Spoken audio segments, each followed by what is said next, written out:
Misalnya misalnya kita kiai atau kita ma'arif atau kita santri atau kita orang soleh, kemudian kita tidak bisa melakukan apa yang kita katakan, terus kita oke lah, kita kena kritik misalnya atakmurunan nasa bil birri wa tansawna anfusakum wa antum taslunal kitab, terus kita katanya bisa ngomong tapi tidak bisa melakukan, terus dikritik dengan ayat itu mestinya tidak tepat. Karena itu asbabun nuzulnya adalah orang-orang Yahudi karena tahu bahwa sifat Rasulullah itu ada di Taurat, mereka menyuruh keluarganya itu masuk Islam, tapi mereka sendiri tidak mau Islam. Kemudian turunlah ayat atakmurunan nasa bil birri wa tansawna anfusakum wa antum taslunal kitab afala ta'qilun. Sekarang perbandingannya begini, misalnya ada orang Islam, taruh saja Zaid itu maling, ya maling, konsisten dia malingnya sampai tua. Terus menurut Anda Zaid yang muslim ini, muslim, Zaid itu muslim tapi maling, jangan bilang maling tapi muslim, dia tuh ya. Kemudian Zaid bilang ke anaknya, "Cung, kowe aja dadi maling, dadi santri sing soleh, sing maling bapak tok." Ndak, ini menurut analisis usul fikih, ngomongnya Zaid itu benar apa salah? Benar kan? Nasihatnya ya benar, ngomongnya juga benar. Kamu tidak bisa ngeritik Zaid, kamu bisa ngomong tapi tidak bisa melakukan, tidak bisa. Fa innal amra bil ma'ruf wajib, wal qawla bil ma'ruf ya wajib, wal qawla bil haqqi ya wajib. Jadi itu hal yang berbeda. Misalnya fa innal amra bil ma'rufi wajibun, memerintahkan barang baik itu baik. Wa innal qawla bil haqqi ya wajib, mengatakan yang hak itu ya wajib. Berarti Zaid tetap kena khitab, kamu harus nasihati anak secara benar, kamu juga harus ngomong hukum secara benar. Lalu ketika Zaid ngomong hukum secara benar, "Cung ojo maling, maling ku dosa. Cung ojo nerusno profesi ini bapak maling, maling itu tidak benar." Dia berarti sudah melakukan dua kebenaran, yaitu ngomongnya benar, nasihatnya benar. Dia salah, perilakunya tetap maling. Tapi jangan karena dia maling lalu omongannya enggak salah juga, berarti salahnya malah tiga. Makanya ini pentingnya ngaji sama ulama, sama ahli usul fikih. Jadi tidak bisa dicampur adukkan. Zaid gagal dalam perilaku, tapi jangan gagal lagi di nasihat. Nanti kalau dia tidak nasihati, maka anaknya terus maling, alasannya niru bapaknya. Karena bapaknya kalau mau nasihati nanti disemprit sama santri-santri, "Pak, sampean ra oleh nasihati anak ra sama maling, sampean dhewe maling." Oh, tidak bisa cara usul fikih. Itu malah yudroku kulluh, la yudroku napa? Kulluh, atau bahasa populernya al-maisur la yasqutu bil ma'sur. Misalnya kita sebagai kiai hanya bisa takrib, hanya bisa jurumiyah. Apa muda Fatul Mu'in cek abote. Bulet, maknane bulet. Kamu tidak boleh ngomong gini, "Cung, kowe sebagai muridku kudu nurut aku. Nak gurumu goblok tok takrib, kowe tok takrib wae. Gak oleh ngelangkai guru, gak sopan," gitu misalnya. Gak boleh gitu. Tetap kita ngomong, "Cung, kowe aja koyok aku. Kowe kudu alim Fatul Mu'in, alim Fatul Wahab." Sama tidak bisa protes. Pak guru sendiri tidak bisa. Kebenaran tetap sebagai kebenaran, meskipun kita tidak kuat melakukan atau tidak bisa melakukan. Lagi-lagi ayat itu sebenarnya ada untuk kita, untuk orang Yahudi, atakmurunan nasa bil birri wa tansawna anfusakum wa antum taslunal kitab. Sebab itu istidlal dengan Quran itu memang resikonya tinggi kalau tidak bagi mutabakhir, karena ya itu tadi, ini harus ada pengetahuan yang luas tentang asbabun nuzul, tentang kriteria. Nah, kalau terpaksa, saya katakan terpaksa, kalau terpaksa kita itibar itu boleh, tapi itu terpaksa. Bahwa Allah mengkritik orang yang bisa ngomong tapi tidak bisa melakukan. Tapi itu secara usul fikih itu runyam, teori ini runyam sekali, fatal. Sama lihat tuh di kitab Bajuri atau di kitab-kitab fikih yang lain. Ketika Shahibil Burdah atau Shahibil Bur'ah itu yang Imam Busiri itu, Muhammad bin Busiri itu. Niku salah nama tapi kadung populer. Jadi sebetulnya Imam Busiri itu Shahibil Bur'ah, bukan Shahibil Burdah, tapi kadung terkenal Burdah, kita ikut-ikutan apa?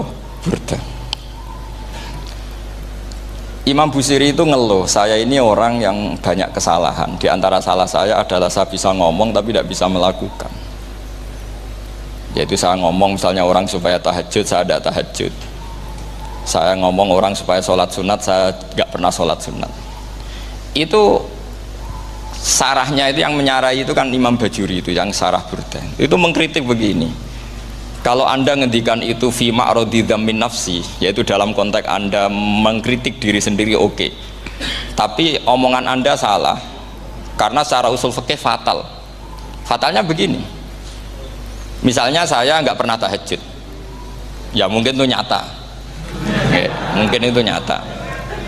Apakah kemudian saya tidak boleh mengatakan at-tahajjudu sunnatun? Apa saya diwajibkan diam hanya karena saya tidak pernah tahajud, terus saya seorang kiai yang haram mengatakan at-tahajjud sunnatun? Saya harus tetap mengatakan kalau tahajud itu sunnah. Saya kalau punya santri tetap saya bilang, "Cung, napas nganggur yuk tahajud. Tahajud itu sunat."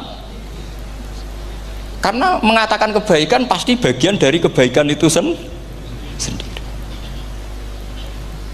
Makanya kata Imam Bajuri, "Fakaifa yakunul amru bil ma'rufi mazmuman." Bagaimana mungkin sesuatu yang jelas baik karena memerintahkan kebaikan mazmuman menjadi sesuatu yang tercela hanya karena yang mengatakan tidak melakukan. Fa innal fi'la ya amrun wal hukmu ya amrun akhar. Itu beda. Jangan karena Anda tidak minum teh karena diabetes, terus Anda kalau ada tamu tidak disuguhi teh. Karena saya sendiri tidak minum teh. Wah ya repot kalau gitu. Nah itu lagi-lagi tadi orang Khawarij salah ketika mengartikan ayat yang harusnya objek kritiknya itu orang kafir, kemudian karena Quran lama sekali dibaca orang Islam sampai orang itu lupa kalau Quran awalnya turun diantaranya adalah membenahi akidahnya orang kafir, sehingga korbannya orang Islam. Itu mirip seperti cerita kita ya, santri-santri itu kalau punya musuh itu baca Hizib Nasor.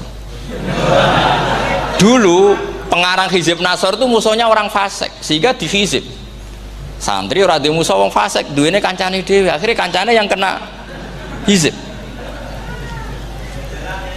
Nah ini penting saya aturkan ya, sama seperti itu. Lama sekali Quran itu hanya dibaca orang Islam dan komunitasnya Muslim, sehingga seakan-akan semua kritikan Quran itu pada orang nopo Islam. Padahal jelas Quran ada kul ya ayyuhal kafirun. Jelas mukhatabnya orang kafir. Sadaqata lakum dinukum waliyadin. Nah ini penting kalau aturakan. Makanya kalau melihat itu, Quran jelas bisa difahami orang kafir. Bahkan banyak orang kafir yang menjadi muslim karena faham maknanya apa? Faham maknanya Quran. Itu jelas sekali.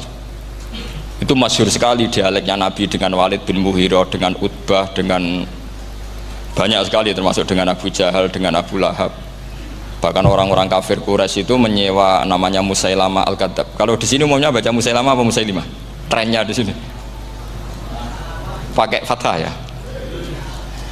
Oh, itu entah ya, nggak tahu saya yang masalah yang mana itu kan, karena memang kalau dalam ilmu riwayat itu sekali salah baca itu kasus betul, kayak Sa'id bin Musayyab atau Sa'id bin Musayyib itu ketika beliau sugeng itu kalau dipanggil Sa'id bin Musayyab itu marah besar. Karena maknanya Sa'id al-Musayyab itu yang ditawan. Makanya beliau bilang sayyabatni Irak wa anal Musayyib. Orang Irak mengatakan saya ini ditawan, sebenarnya saya yang menawan mereka. Tapi al-Masyhur itu dibaca Sa'id bin Musayyab. Padahal dia tidak mau dipanggil Sa'id bin Musayyab, Sa'id bin Musayyab. Karena nama ini penting.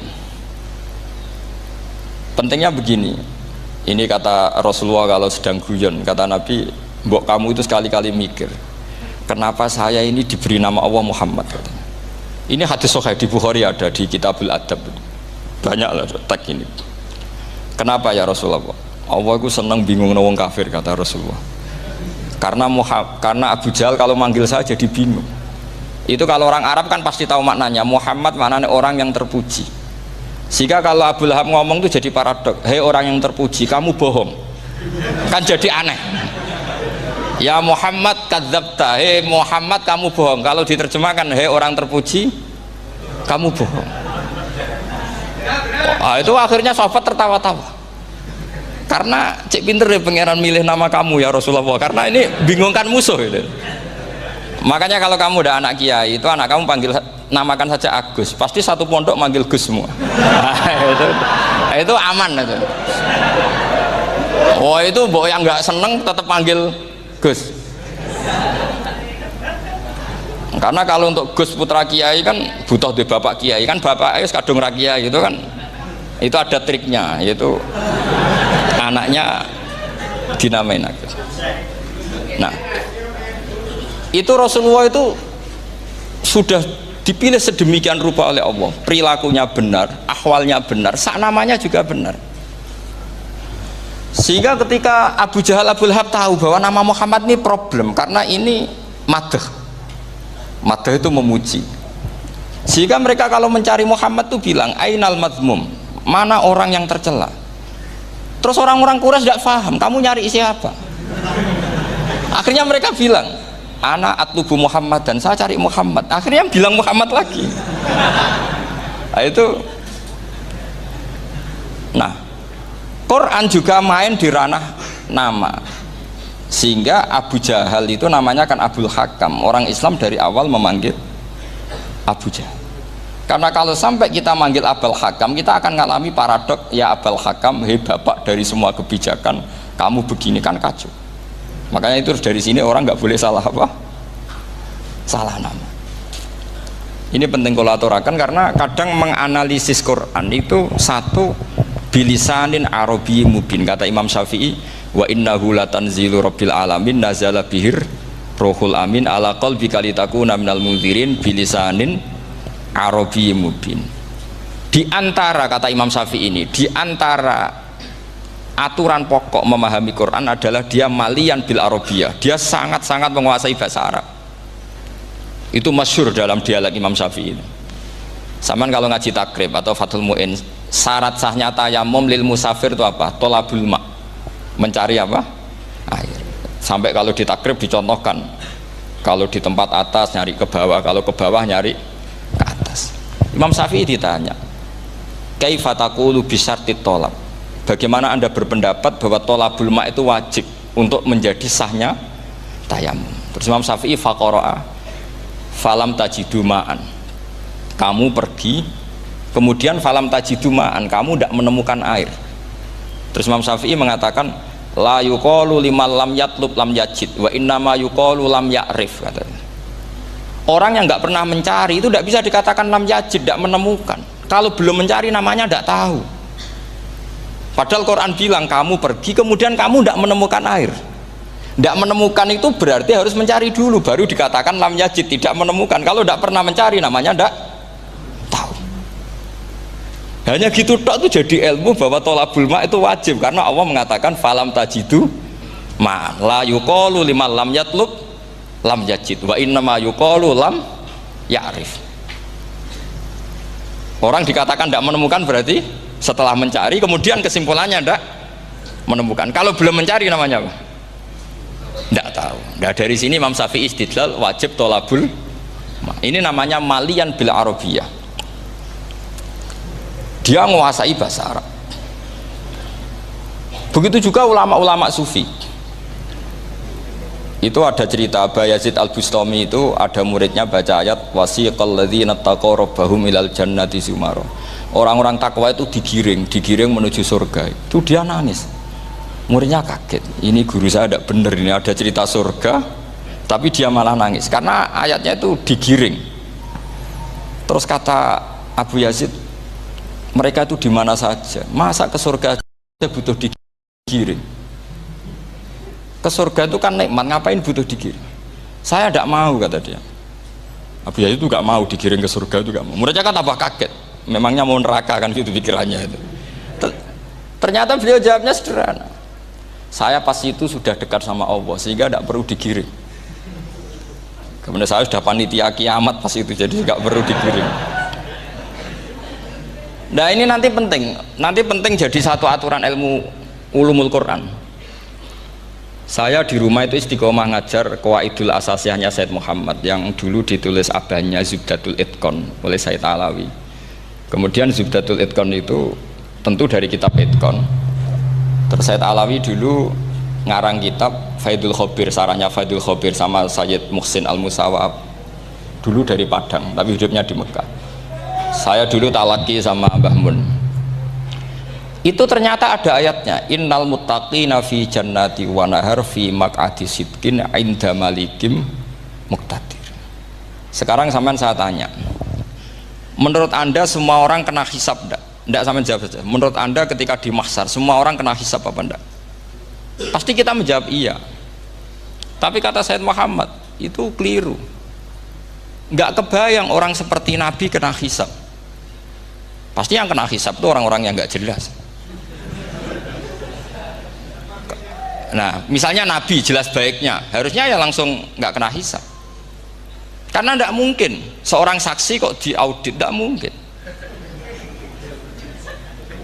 Lo saksi itu di pengadilan kan nggak tersangka, nggak terdakwa, dia tidak boleh diintervensi oleh hakim. Nah, Rasulullah ketika kiamat, ketika fil mahsyar, fi faslil qada itu jelas, fa kaifa idza ji'na min kulli ummatin bisyahidi wa ji'na bika ala haula'i syahida. Rasulullah sudah dekat Allah, pas mahsyar itu ada Allah, ada Rasulullah, ada Jibril.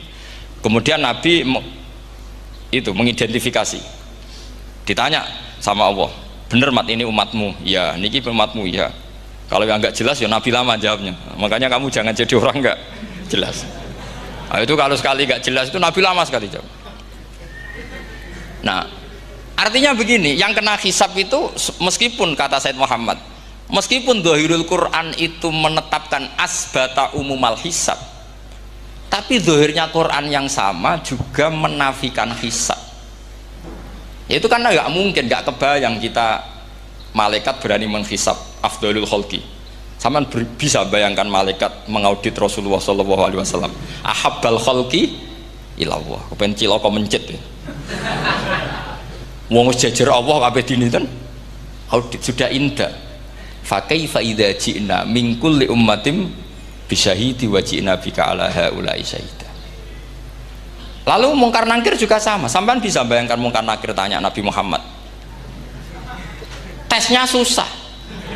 Karena kalau Rasulullah terus ditanya, "Waman nabiyuka?" Wah, itu kan bisa kiamat itu.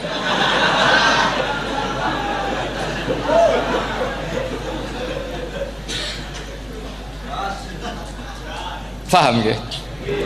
Makanya kata Said Muhammad, ini kan teman-teman tanya, biar caranya alim tafsirnya saja, caranya satu hafal Quran, dua hafal Sahih Muslim, tiga semua orang sudah mati, tinggal kamu yang alim. Nah, itu mesti aman itu. Nah kalau sampean tanya saya, apa buktinya Gus kalau orang tertentu tidak kena hisab? Ya buktinya tadi, misalnya innalladzina qalu rabbuna Allahu tsummas taqamu tatanazzalu alaihimul malaikatu alla takhafu wala tahzanu wa absyiru. Mungkar nakir adalah malaikat penakut, membawa ketakutan. Sementara para wali ini jelas malaikat kena konstitusi, malaikat harus mengatakan ke para wali alla takhafu wala tahzanu. Padahal Nabi tentu sayyidul auli. Para wali saja malaikat kena aturan, kamu harus bilang alla takhafu wala tahzanu wa absyiru. Hei para wali, kamu jangan susah, jangan gentar, kamu harus gembira. Kamu bisa bayangkan misalnya mungkar nakir bawa godok, atau orang kalau dipukul jul sak walang-walang. Kemudian kamu bayangkan si Abdul Qadir ngalami itu, Abdul Hasan Asadali ngalami itu, Abu Yazid Al Bustami. Kalau itu ngalami gitu semua, ngapain kita jadikan mursyid? Kan sama nasibnya dengan kita. Nah, Zahirul Quran mengatakan asbatal hisabah, tapi Zahirul Quran di ayat yang lain lam yusbit al hisabah. Makanya tadi umumul Quran juga ditaksis dengan muqayyid, yang mutlak ditaksis dengan yang muqayyad, yang mujmal ya sama seperti itu, aturannya seperti itu, ditafsir sama yang mufassal.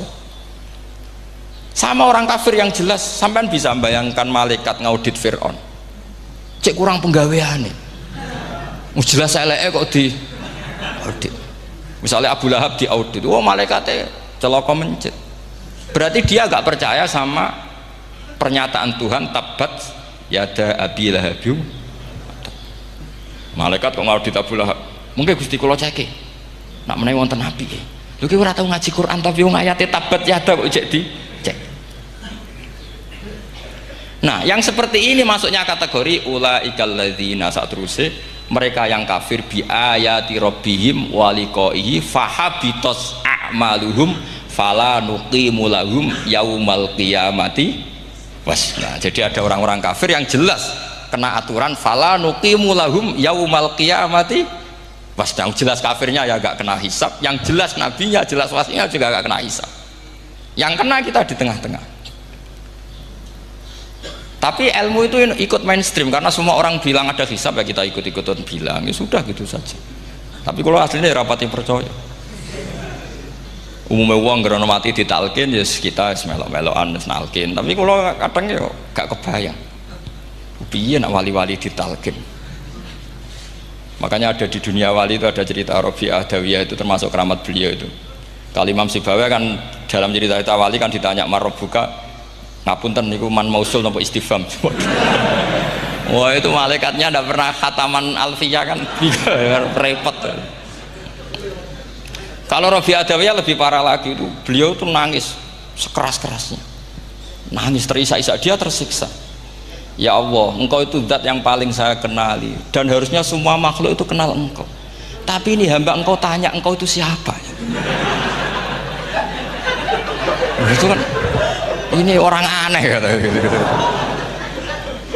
Karena Allah itu adharud dzahir kata sampai Imam Sibawi silakan a'raful ma'arif. Jadi wong ora ora wis geblek tenan dari Imam Sibawi. Imam Sibawi kan atas nama dia pakar nahwu pertama mengatakan dhamir paling makrifat di antara 6 isim makrifat paling makrifat itu dhamir. Tapi meskipun gitu a'raful ma'arif Allah. Yang paling makrifat dari sekian isim makrifat itu Allah. Artinya satu nama yang orang harus kenal semua. Makanya di antara keramat beliau ketika ditanya wong kok ora tau ngaji fikih men ngaji nahwu wae. Gak tahu dia ngaji carane sesuci, carane iddah to gak tahu ngaji nahwu. Terus dia tanya bima fa'ala rabbuka. Lalu Allah memperlakukan kamu gimana? Terus kata Imam Sibawi ghafaroli, Allah mengampuni saya karena saya orang yang mengatakan Allahu a'raful ma'arif. Ini penting kalau aturakan. Jadi makanya kalau sampean tanya caranya ilmu alim gimana, ya satu tadi, kalau sampean masih banyak orang hidup, syaratnya kamu harus hafal Quran, hafal hadis, hafal sekian ribu hadis, hafal sekian ulumul Quran. Itu kalau masih banyak orang hidup. Kalau sudah kamu sendiri hidup, ya sudah, pokoknya isokulhu ya salim sendiri kan, nggak ada saingannya itu. Makanya kata Sayyid Muhammad, beliau mengatakan kita meyakini umumal hisab ya berdasar zahiril Quran, kita menafikan umumal hisab bahwa hisab hanya yahtassul liqaumin duna qaumin juga berdasar zahiril Quran. Kita percaya semua mayat ditanya mungkar nangkir ya berdasar zahiril ahadis. Kita tidak mengumumkan teks ini juga berdasar zahiril ahadis.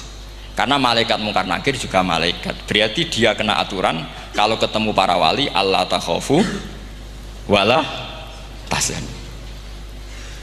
Faham sih kalau maksudnya? Ini penting kalau aturakan. Jadi makanya aspeknya sampean bisa memulai kalau ingin jadi orang alim tafsir bisa mulai dari yang mudah saja, yang fikih saja. Makanya kata Imam Ghazali, kenapa Mu'tazilah jadi segoblok itu? Karena dia tertipu oleh umumatul Quran, oleh teks-teks umum. Dia tidak tahu mukhasisnya. Padahal setiap ayat umum itu pasti ada mukhasis. Misalnya begini ya, kalau kamu maknanya fikih saja, contoh yang paling mudah familiar itu fikih ya. Misalnya kita ngaji Quran, wal mutallaqatu yatarabbasna bi anfusihinna salasata quru. Kalau orang dicerai, itu iddahnya itu 3 kali masa napa? Suci. Apakah aturan iddah seperti ini hal hadhil iddah amatun likulli mutallaqatin am li mutallaqatin makhsusah? Apa ini semua mutallaqah iddahnya pasti salah satu quru apa orang tertentu? Ya enggak, asal dia mutallaqah pasti iddahnya salah satu quru. Anda goblok, Anda salah besar. Kalau misalnya yang dicerai adalah orang hamil, iddahnya apa? Salah satu quru apa watil hamli? Watil hamli. Kita butuh ayat lain, wa ulatul ahmali ajaluhunna ayyadna hamlahu. Sama seperti kita ngaji walladzina tawaffawna minkum wa yadharuna azwajan yatarabbasna bi anfusina arba'ata asyhurin wa asyra. Asal wanita ditinggal mati suaminya maka idahnya 4 bulan 10. Apa semuanya demikian? Enggak. Misalnya orang hamil idahnya biwatil hamil. Artinya kalau Anda tertipu umumatil Quran berarti Anda sama dengan menghukumi orang ditolak semua idahnya salah satu guru. Sama misalnya orang sekarang dalil-dalil wa may yatawallahum minkum fa innahu minhum. Kalau berkawan orang kafir maka dia menjadi kafir. Itu kan fatal. Semua nabi ya berkawan orang kafir karena dakwahnya memang sama orang kafir. Lo coba andai kan sampean hafal Quran itu sama teori itu tuh mungkin menyedihkan. Coba istilahnya Quran wadhkur akho'at wa ila adin akhawum huda wa ila samuda akhawum. Terus semua umatnya yang kafir disebut akhawum. Akhaw itu artinya apa? Saudara. Mereka ya berkawan sama orang kafir. Makanya butuh analisis fikih untuk maknani wa may yatawallahu minkum fa innahu. Setelah dianalisis fikih ternyata semua nabi diistilahkan wa ila madyan akhahum syuaiba wa ila adin akhahum huda. Akhaw itu artinya apa? Saudara. Kalau sampean tanya lalu logikanya gimana? Kata kitab-kitab kan wa in kana dasarin fajanibhu suratan. Kalau ada teman buruk jauhi, kalau teman baik temani. Kalau cara usul fikih gampang, kancanan maling dosa, wong kok kancane maling tapi nak dakwai maling apik kan? Aku ora ngancani kok dakwai dandani, selesai kan? Ngancani maling elek, nak dakwai maling apik. Demenan rodo elek, nak didik apik kan, itu seperti itu. Nah, ini penting kalau aturakan. Dan di sini ini makanya NU itu punya sejarah panjang, banyak wali-wali yang jadab, yang coro zahir itu kancanan orang fasik-fasik. Orang syariat bingung, ini wali kok berteman orang fasik. Ya kalau kamu bahasakan teman ya masalah, kalau kamu bahasakan ini binaan. Enggak, sama jawab saja. Kalau dibahasakan teman masalah enggak masalah kan, tapi kalau dibahasakan itu binaan selesai kan? Sama, Nabi berkawan orang kafir itu tidak karena berkawan, itu binaan Nabi. Memang Nabi itu jadi Nabi, objeknya adalah mengislamkan orang kafir. Ya berlama-lama Nabi dialek dengan mereka, muasyarah sama mereka. Bahkan Nabi diharuskan bersikap baik sama mereka. Itu yang disebut fabima rahmatim minallahi lintalahum walau kunta fadzan ghalidhal qalbi lan faddu min hawl. Tapi sekarang itu orang sudah tidak pakai ilmu. Orang-orang radikalisme itu nggak pakai usul fikih. Pokoknya kalau ada ayat terjemahnya gini ya sudah itu jadi madhab. Akhirnya kecelakaan seperti ini. Pokoknya kalau ada ayat faqtulul musyrikina haitsu wajadtumuhum wa khudhuhum wahsuruhum waq'udu lahum kulla marsad. Sudah hafalnya ayat itu saja. Dia tidak mau ngapalkan misalnya qatilul ladzina yuqatilunakum.